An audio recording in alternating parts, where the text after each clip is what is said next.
Hi everyone. For today's book review, we're going to go over to Greece and we're going to be checking out this gargantuan book, A Century of Greek Passenger Ships by Georgios Fostanos. It's a big book!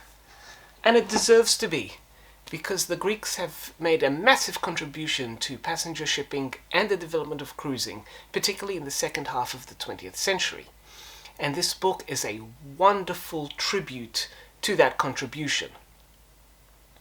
It was published in 2008, so the ships that it details ends with the beautiful mega ferries and cruise ships of 2008. But in the century up until then, it goes through and provides a brief detail and summary of the evolution of Greek shipping, from the early shipping companies to the development of coastal shipping, through to the post-World War II boom in inter-island ferry services, early cruising, and then through to the big successful cruise companies. Probably the most enduring would be Chandris, whose name lives on now as the X in celebrity cruises. After a couple of pages detailing the history of the development of Greek shipping and cruise companies and ferry companies, we then dive into the ships. And this is a dual language book, so half in Greek and half in English. And it basically is one gargantuan, lavishly reproduced photo album of the variety of ships that have been in Greek service from 1908 through to 2008. And the variety of ships is spectacular, particularly the early half. We get to see a variety of vessels that started life under incredible circumstances. We have English ferries, we have Australian and New Zealand coastal steamers, we have Canadian Pacific coastal liners, all reconverted into ferries, cruise ships, and in some cases ocean liners. The Greeks had the incredible ability and talent to convert superannuated tonnage into still viable operating passenger and cruise ships. And many ocean liners reconverted into cruise ships or car ferries enjoyed a very long second, third, and even fourth life under the Greek flag. The Patris, the ship that is on the front cover of this book, is an example of that.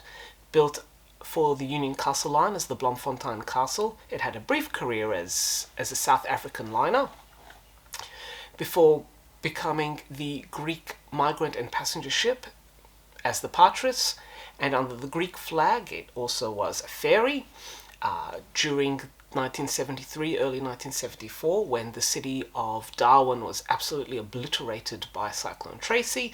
This ship proved to be the emergency accommodation that the city needed to enable everyone to rebuild and get back on their feet. And this is just an example of one of the many varied liners that had a fantastic long career under the Greek flag.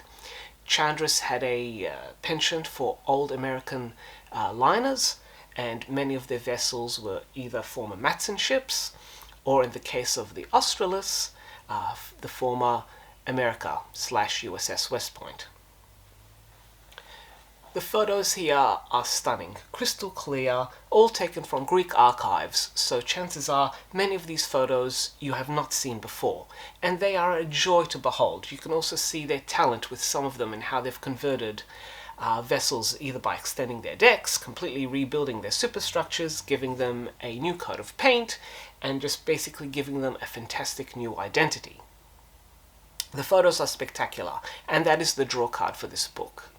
Quite frankly, there are not enough books out there about Mediterranean shipping, and this is one of those books that does fantastic tribute to the contribution of Greeks on the shipping world.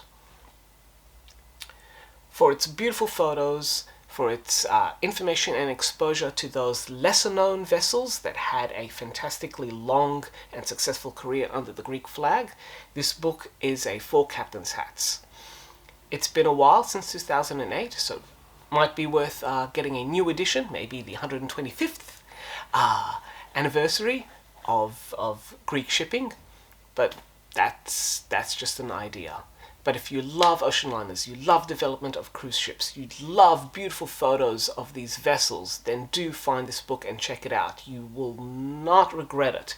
It is a beautiful coffee table top book filled with amazing photos of a fantastically diverse array of vessels. So do find it, do pick it up, and do enjoy.